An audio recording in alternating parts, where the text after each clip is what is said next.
সকালে টিফিনে কি খাবো দেখাও এখানে। কোনটা মাংসের পকোড়া হবে? এইটা। আর এগুলো কি? এগুলো মোমোর সব জোগাড় যন্ত্র আছে।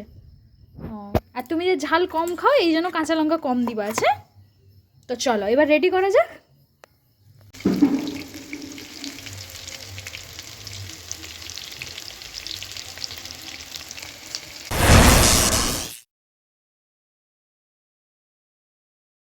Everyone, welcome back to my channel. আশা করি সবাই ভালো আছো, আমরাও ভালো আছি। আমার নতুন একটি ব্লগে তোমাদের সকলকে জানাই স্বাগত। ব্লগটা বেশ কয়েকদিন আগের, তো ওই দিন সকাল থেকেই ব্লগটা স্টার্ট করেছি। আর ওটা একদিনের ব্লগ না, বেশ কয়েকদিনের কিছু কিছু অংশ নিয়ে লং ব্লগটা তোমাদের সাথে শেয়ার করছি। তো সকালবেলা উঠেই আমি স্নান টান করে আমার গাছ থেকে ফুল তুলে এনে ঠাকুরকে ফুল দিলাম। তো তারপর চলে গিয়েছিলাম আর খাবার বানাতে গিয়েছিলাম। বাট তার আগে হচ্ছে ডাল ভেজানো ছিল, তো ডাল বাটছিলাম। ডাল বাটা প্রায় আমার হয়েই গিয়েছে, তো শেষে আর একবার হলে হয়ে যেত। তো তারপর মনে হলো যে ভিডিও বানাবো।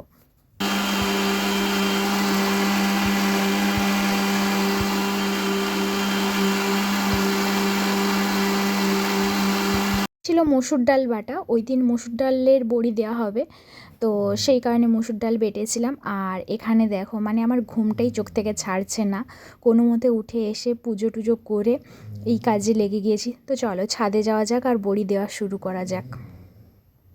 মানে তো আমার ওপরে আস্তে আস্তে অলরেডি বড়ি দেওয়া শুরু হয়ে গেছে। আর বড়ি এখানে দিচ্ছে ছোটোই দি।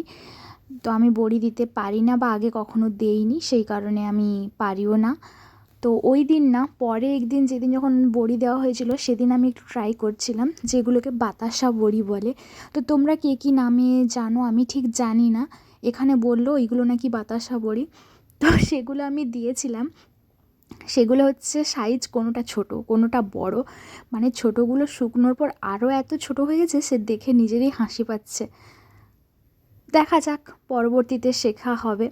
শেখারও বা কোনো ইচ্ছে নেই, কারণ আমার অতটাও পছন্দও নয়। তো সেই কারণে খাওয়ারও কোনো মানে চব্য নেই, আর বানানোরও কোনো চব্য নেই। যাই হোক, ভীষণ রোদ ছাদে, বাপরে বাপ 9টা বেজে গেছে, এত রোদ। আমাদের বড়ির সাইজগুলো একটু ছোটো ছোটোই হয়েছে, তাই না? তো চলো গল্প করতে করতে বড়ি দেওয়া শেষ। আর এখানে আমি আমার গোলাপ ফুল বাগানে এটাই দেখাচ্ছিলাম যে এই গোলাপ ফুলের কালারটা দেখো কত সুন্দর লাগছে। জানি না তোমাদের ক্যামেরাতে কেমন মনে হচ্ছে, কিন্তু অরিজিনাল দেখতে খুব সুন্দর। আর এটা পিঙ্ক কালারের ছিল, বাট এটা না ঠিক মানে একটু বড় হওয়ার পরেই পাপড়িগুলো কীরকম ঝরে যাচ্ছে। জানি না, এটা ঠিক আমার মনের মতো পছন্দ হয়নি, বাট ওই কালারটা খুব সুন্দর। আর এই সাদাটা যখন থেকে মনে হচ্ছে কিনে আনছিলাম তখন থেকে কুড়ি হয়েছিল, এই ফুটেছে আর কি। এটা হচ্ছে আবার দ্বিতীয় দিনের দিন বা তৃতীয় দিনের দিন বড়ি দেওয়া হয়েছে। এই যে এইগুলোকে বলেছিলাম বাতাসা বড়ি। তো তোমরা কে কী নামে জানো অবশ্যই কমেন্ট করে জানিও। তো ওই দিন হচ্ছে এটাকে মনে হয় বলেছিল বিড়ির ডাল নাকি একটা, সম্ভবত ওই ডালের বড়ি দেওয়া হচ্ছিল।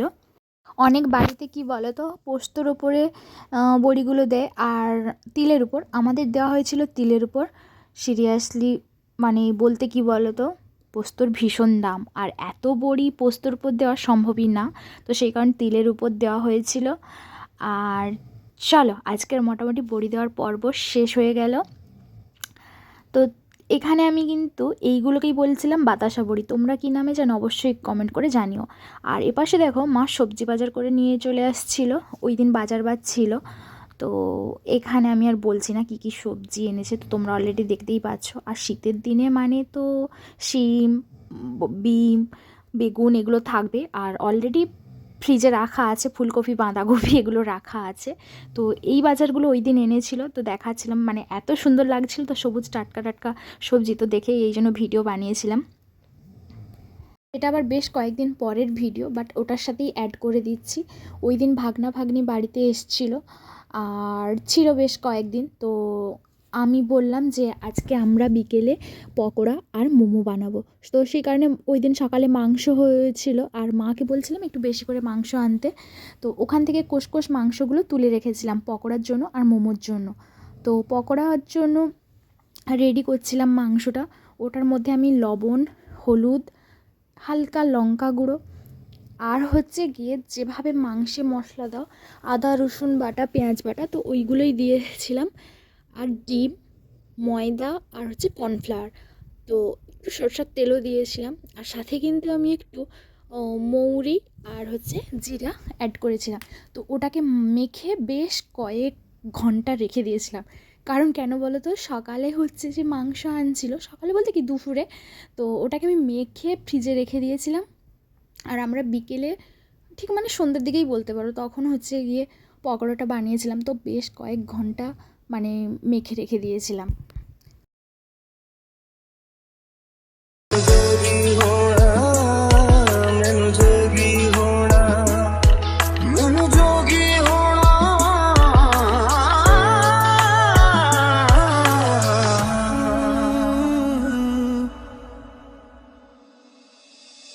मेरे दिल के लिफाफे में तेरा खत है जानिया, कसम से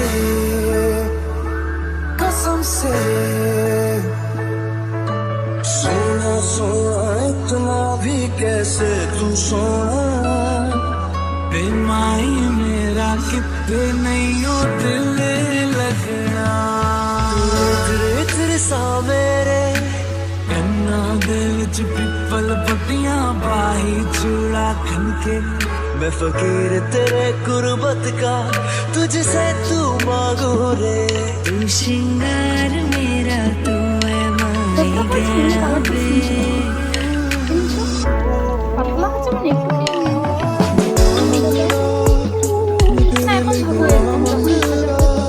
मैं जिथे जिथे जाऊं संग तेरा परिचय मंगलो, जो जग से जाना जाए बस। রেখে দিয়েছি, এখন বহুত টাইম ছিল সে তো বললাম।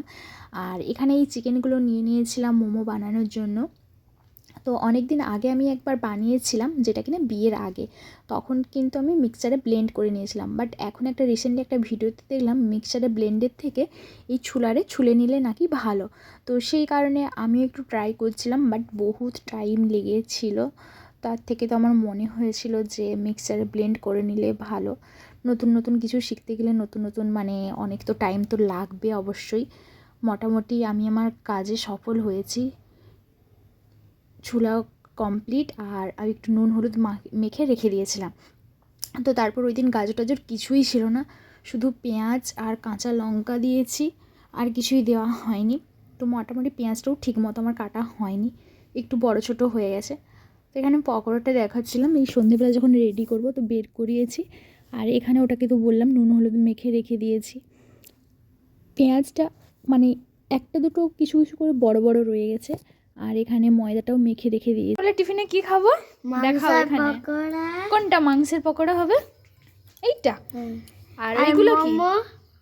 এগুলো মোমোর সব জোগাড় যন্ত্র আছে। ও, আর তুমি যে ঝাল কম খাও এই জন্য কাঁচা লঙ্কা কম দিবা আছে। তো চলো এবার রেডি করা যাক। একা হাতে তো বানিয়েছি, সেই কারণে হচ্ছে মানে ভিডিও ঠিকঠাক করা হয়নি। আর বাচ্চাগুলো হচ্ছে ফোন পেয়ে গিয়েছে সেই টাইমে, আর তখন ভিডিও বানিয়ে দেয়নি।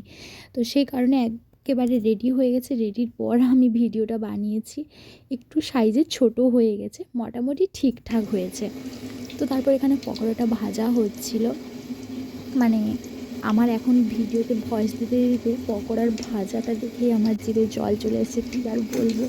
মানে দিন দিন যে হারে মোটা হচ্ছে সে মানে বলার বাইরে।